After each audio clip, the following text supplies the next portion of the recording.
Welcome to the Times of Israel's daily briefing. Today is Wednesday, July 30th, day 663 of the war. Amanda Borschel-Dan here with our political correspondent Tal Schneider and diplomatic reporter Nava Freiberg joining us for the very first time. Hello to you both. Hi, Amanda. Hi, Nava. I've waited so long to say this. Hello, Amanda. Hi, Tal. Hello, Nava.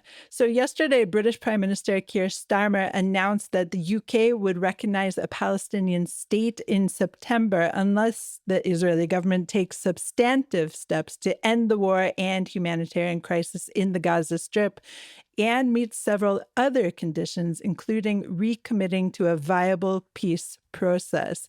We'll discuss all of that. And the end of the war obviously seems increasingly unlikely as ceasefire hostage release negotiations are at a standstill. In the meantime, the idea of annexing the Gaza Strip is increasingly bandied about the halls of the Knesset. Is this just another negotiation lever?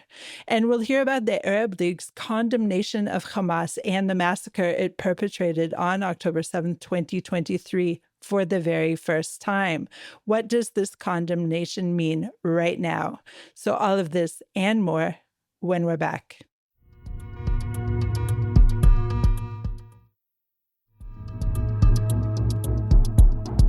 And we're back. I am Amanda Borschel-Dan here with our diplomatic reporter Nava Freiberg for the first time and political correspondent Tal Schneider. So for the past several days, high-level representatives have been at a UN conference in New York, and they've been urging Israel to commit to a Palestinian state. They're pushing for what is being called the New York Declaration, which basically sets out a phased plan that would culminate with an independent, demilitarized Palestine living side by side peacefully with Israel and their eventual integration into the wider Mideast region. So yesterday, while this conference is going on, and we'll talk about this conference a little bit more later in the program, yesterday in London, British Prime Minister Keir Starmer announced that the UK would follow France's lead and recognize a Palestinian state in September. This morning, Britain is rejecting criticism that it is rewarding the Hamas terror group by laying out plans to recognize the Palestinian state. But the decision was relayed by Starmer to his cabinet and then to the public by way of a statement at 10 Downing Street yesterday. So, Nava, let's start with, first of all, what did Starmer say in his statement? So it's an interesting statement because, again, it's different than when France announced Macron last week that they would definitively recognize a Palestinian state in September. What the UK did was essentially issue their commitment to recognizing it in September unless, and I quote them exactly, unless Israel meets these certain conditions that they laid out. But they also emphasized that even regardless of Israel's actions, it can't veto, neither party can veto the eventual decision. So what he calls for specifically is to work towards a long-lasting peace plan that would result in a two-state solution. There's a lot of focus on the current situation in Gaza, the humanitarian crisis going on there, calls to increase aid. He also, says a commitment to not annexing, no further annexations in the West Bank. And it's sort of an interesting wording because it's not like France did, saying this is the time, this is the right move, we're recognizing a Palestinian state. Rather, it's sort of a way of pressuring Israel into improving the humanitarian situation on the ground and sort of leaving it open to influence by other parties. Let's take it one step back and talk about why Israel considers these declarations as bad, because obviously there are other countries in the world, many dozens of them, that have recognized the state of Palestine. So why does Israel see this as a bad step?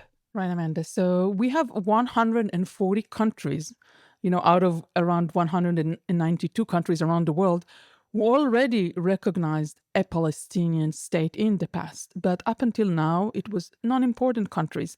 Having France and UK on board with that is considered by Israel's leaders as a prize for terror. They say And this is, by the way, coming out even from the opposition leader, the head of Yesh Atid, Yair Lapid. So he's, center left. And if you go all the way, I mean, Benny Gantz and Avigdor Lieberman, so all of the leaders of those central parties, and of course the Likud, they all say this is a prize for terror. The terrorists attacked Israel on October 7th in the most gruesome way has seen before in the history of this country. And within less than 2 years, what you get is the ultimate prize. However, the prize, or the so-called prize, is going to be granted to the Palestinian Authority, who was not part of the terror attack. The terror attack was conducted by a terror organization called Hamas. Obviously, everybody knows that. And in those declarations by France and UK, they all say that Hamas will have no part in this future of the region. So this is a condition, and this is a condition that, could have, satisfy maybe Israel. Also, there is a lot of talk about demilitarization of this future state. Having said that, the main fact on Israel's side is this completely unwillingness to give any portion of the West Bank or Judea and Samaria to anyone. And when you see this specific government, the most right-wing government, as we call it, they are completely unwilling to get out of any portion of the land. Is it West Bank, or some of them even talk about Gaza. So I mean, it feels as if the sides, which is Israel on one side and the international community, like in the United States on the other side, they're talking in very two different worlds. It's like parallel universes. And it's not even, Israel had no representative at this New York Declaration setting in New York. It would probably have no intervention or engagement of what will take place at the UN, at the General Assembly in September. And there is a complete rejection here of any type of a diplomatic solution at the moment. Right. Nava, when Lazer Berman, our diplomatic reporter, and Jacob Magid were just in Washington with Prime Minister Benjamin Netanyahu, we noted on the program that during the dinner with U.S. President Donald Trump, one of the questions that the U.S. press was asking was about the two-state solution. And at the time, I asked both of them, this is so irrelevant for the Israeli people. Why is this still on the agenda? Now we see it's on the agenda and coming back with a bang, of course, with this New York Declaration. And the question I guess I have is, now that France has somewhat broken the dam, do you see other countries poised to follow their lead and the lead of Britain? Well, you can look at what the countries are saying themselves. And first, there's an Israeli official, an anonymous one, who termed it as Macron broke the dam with his call last week. And so this is already a result, you could argue, of that initial call. And we also saw, like you mentioned, the New York call. We saw additional countries that are already expressing their commitment. Again, it's a bit blurry to draw the lines exactly who's already includes countries that have already recognized, that are saying they're committed to recognizing, or saying they're committed to the process, but not explaining when exactly they're going to. But the statement issued last night says it was approved by 15 Western countries, including 6 that recognized a Palestinian state, and then 9 additional ones that haven't yet, which include Andorra, Australia, Canada, Finland, Malta, New Zealand, and others. And so you definitely see this taking an effect already. And I would also add, in terms of Israel's perception of it, that you see a very common thread, I would say, through how they see it. And they essentially, you see the same word coming up, which is appeasement. And you saw it in Netanyahu's response to the UK, as well as Star mentioned it yesterday when speaking about the French decision.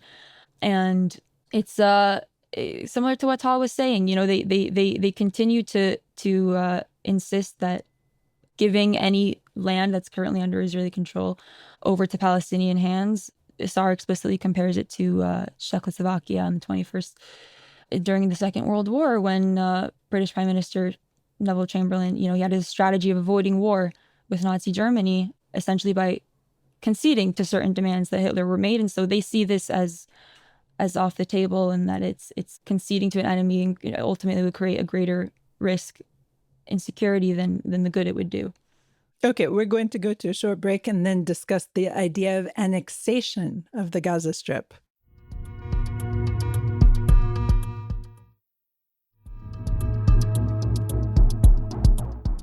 And we're back. I'm Amanda Borschel-Dan here with Tal Schneider, political correspondent, and Nava Freiberg, a diplomatic reporter. So in his decision to potentially announce the recognition of a Palestinian state, Starmer said that Israel could actually forestall the measure by reaching a ceasefire, et cetera, and also making clear that it will not access the West Bank and Gaza, including Gaza as well. So the idea of annexing Gaza is increasingly being talked about in the press, in all sorts of halls of the Knesset, apparently leaked reports. And Tal, it reminds me so much of years ago when the Abraham Accords were about to take shape and the idea of annexing the West Bank was all over the place. And at that time, I coincidentally went to interview the then head of the Jewish Agency, now our president, Isaac Herzog. And I asked him at that point, what do you think about this potential annexation of the West Bank that could take place imminently? And he said to me at that time, do you see any legislation being rolled out? Do you see any procedural measures being rolled out to annex the West Bank right now? And of course, in the end, we saw that the idea of annexing the West Bank was used as a negotiation lever, meaning the United Arab Emirates eventually decided to join the Abraham Accords on condition that Israel does not annex the West Bank. So the question is right now for me, Tal, do you see this talk of annexing the Gaza Strip as some kind of negotiating lever again? So many things to answer, Amanda. But let me start first by saying, if you compare this government to the 2020 government, you have, back at the time, you had some central moderate component to the coalition, whereas you don't have them right now. And the prime minister is highly influenced at the present time by two ministers. This is the finance minister, Bezalel Smotrich, and the homeland security minister, Itamar Ben-Gvir. Actually, those two parties are the only remaining party in his coalition as we speak, because ultra-Orthodox have left the government. So he is highly influenced by them. Those two are speaking directly on a full annexation. They even go on to say, we don't want to have a Saudi solution as long as we need to give up any square kilometer of a land. So they're willing to go for annexation any minute. It doesn't mean that Netanyahu is going for that, and he may also use that, as you said, as a leverage in a negotiation. There is some concept here in Israel, which, I cannot entirely explain to you, but this is what people say in the right wing. They claim that the terror organization is only afraid from annexation. It's not afraid from hunger. It's not afraid from military occupation or from military threats. But, annexation would be for them a big no, for which they will give up some of their concept. I'm not sure it's true. This is kind of things that people say without proof, but this is what they go around that.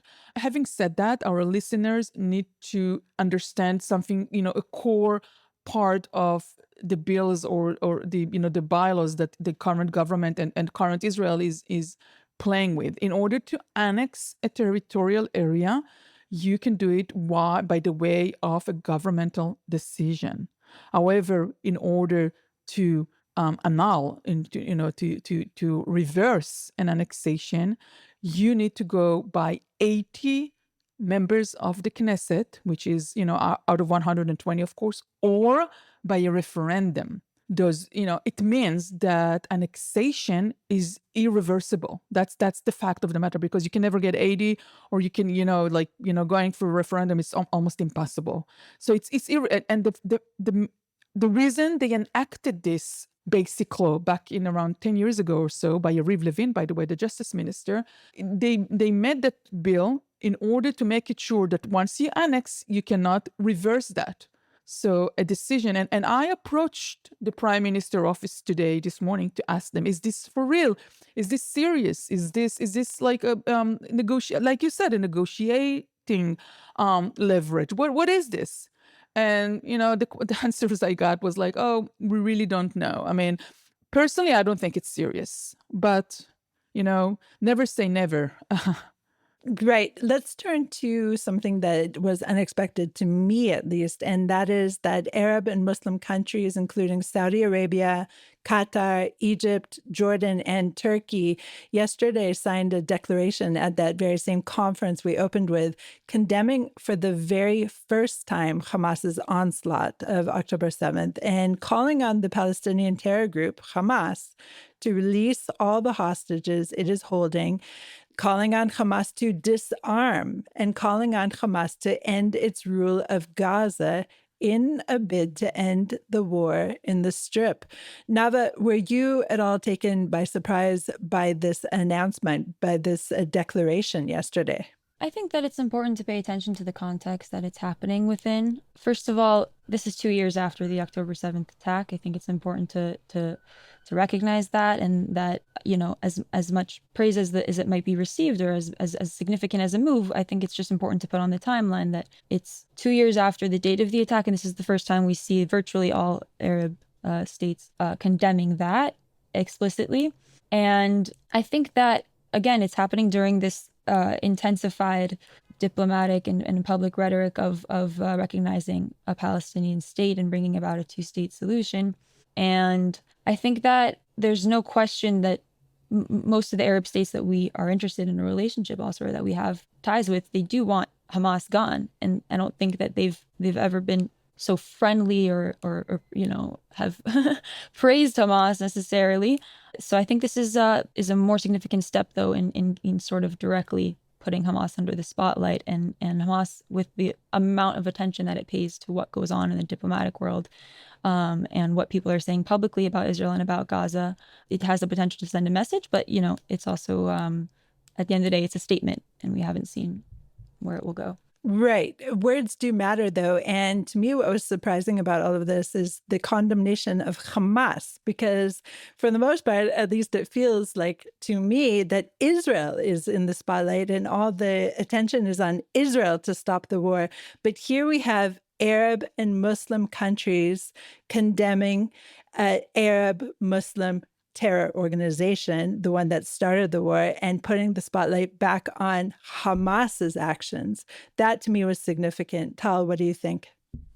Well, I agree with Nava that it's in the context of this conference in New York, where those Arab leaders, Arab foreign ministers, by the way, a conference that was downgraded. It was supposed to be on prime minister level, and it was downgraded to foreign affairs ministers, and it took place obviously like more than a month after its initial date. But the context is that they sit together at the UN with their colleagues from Western democracies. Then they have to, what do you say, fit into the group, right? When you have like a diplomatic type of really organized, cool event.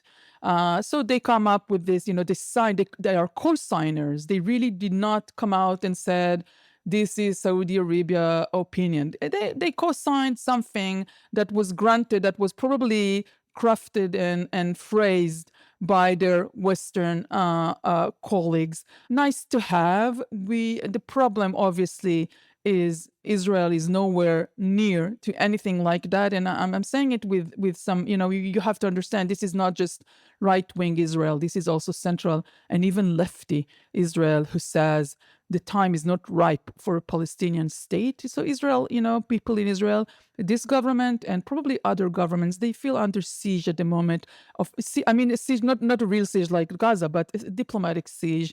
And they will be, it's hardly, it probably will have no real, even with the September conference and that all of those declarations, it will probably will have no real effect on the ground. I mean, let's say Abu Mazen or Mahmoud Abbas, as it's been called in the global press, he will still have to get the Israeli authorities' permission to get out of Ramallah and fly out of the country when the time comes, even if you have a declaration by UK and France that he is a leader of a country. Nava, weigh in here.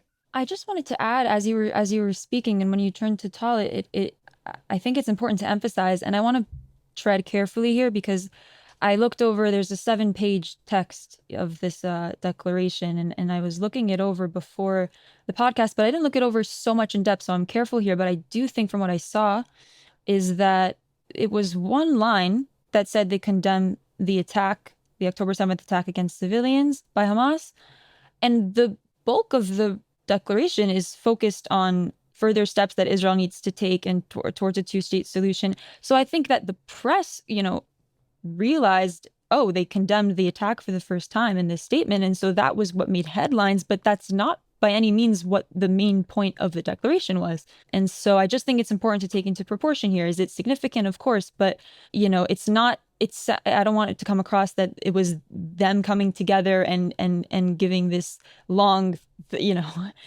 like stretched out condemnation of the attack. From what I see, and again, I want to double check this before I say definitively, but it's one sentence out of the document.